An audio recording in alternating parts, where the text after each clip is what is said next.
May friend ako sa Facebook na nagtatanim dito sa Korea. Gaya ng malunggay, kalabasa, tapos ang okra. Nag-order nga ako na nakaraan ay pang tinola set. Nag-order ulit ako kahapon.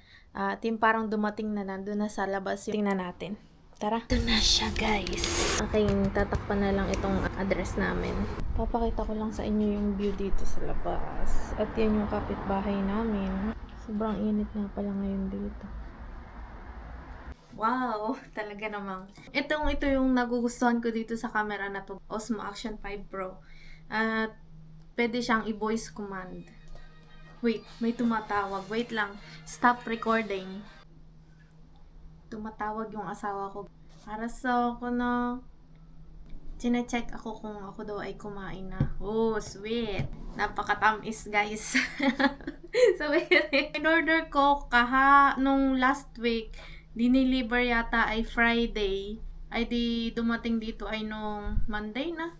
Akin ang bubuksan itong order ko ng mga gulay dito sa Korea. Nakakamiss kaya ang gulay ng Pilipinas gaya ng okra. At saka nung umorder nga pala ako, sinend niya ng Friday. Tapos dumating dito ay Monday. So may laman yun na malunggay. Yung dahon ng malunggay, alam naman natin yung dahon ng malunggay.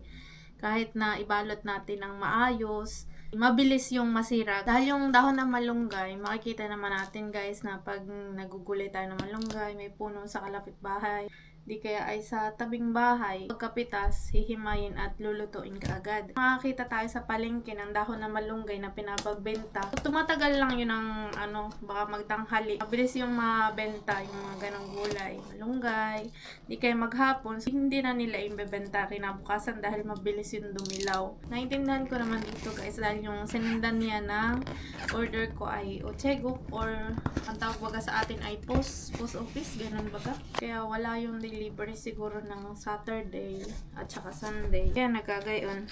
Papakita ko sa inyo guys. Wait lang. Masyadong mahangin bukas yung bintana namin. Ito siya. May tape. Ulit. Buksan nas.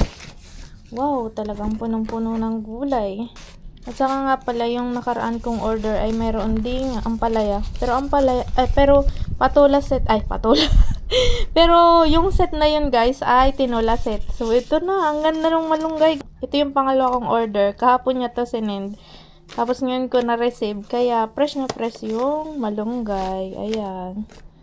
Ayan. So talagang pwede na akong magataan. Di kaya ay pwede akong ang tawag dito? Tinolas. Meron pa si ating pre sa akin na isang tawag dito? Cam.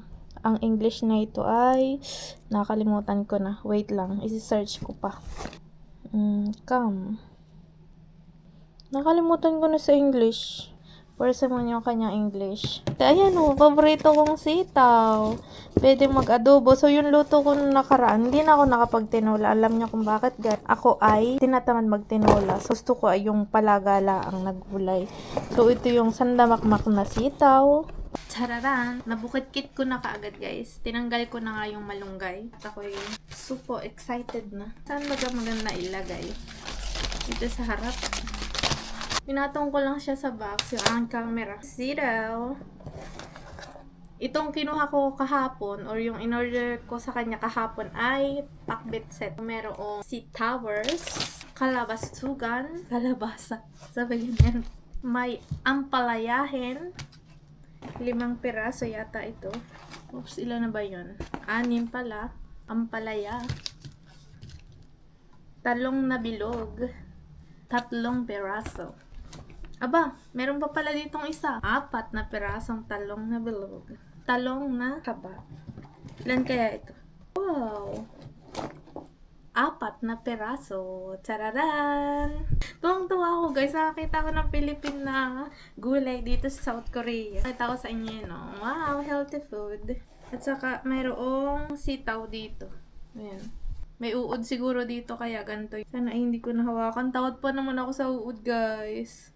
What? Wait lang. Papakita ko sa inyo. Andito siguro sa may butas. Hiwalay ko na. Ang ganda ng view dito. Para ako nasa ocean. Nasisilip ko guys yung uod. Siyempre, hindi mawawala ang okras. Ito, ganito karami yung okra niya, guys. Kita niyo ba? Mahal na din sa atin sa Pilipinas ang okra. Parang isang bugkos yata ay 10 piso na mahigit. Dati ay, nung nagtitinda ako sa tindahan ng ate ko, 8 pesos yung isang bugkos. Yung may, yung laste, may sili. Ito po. Wow, pwede na talaga ako magpakbit. Pwede pa akong magtinola dahil yung order ko nung nakaraan ay pang tinola. Ay, pusa.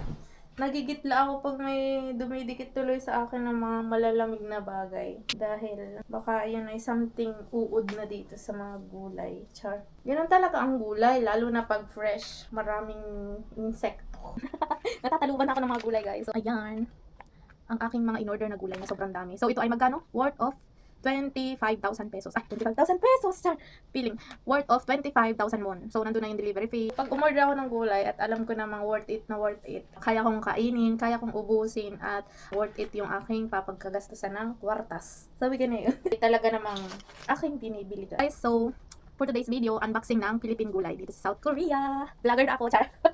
Ang happy ako at makakain ulit ako ng Philippine gulay kahit ako nandito sa South Korea. Talagang sobrang saya at galak na galak ng aking puso. Dahil ako ay takot sa uod, ay aking paulit-ulit na sinasabing, tatanggalin ko na muna ito.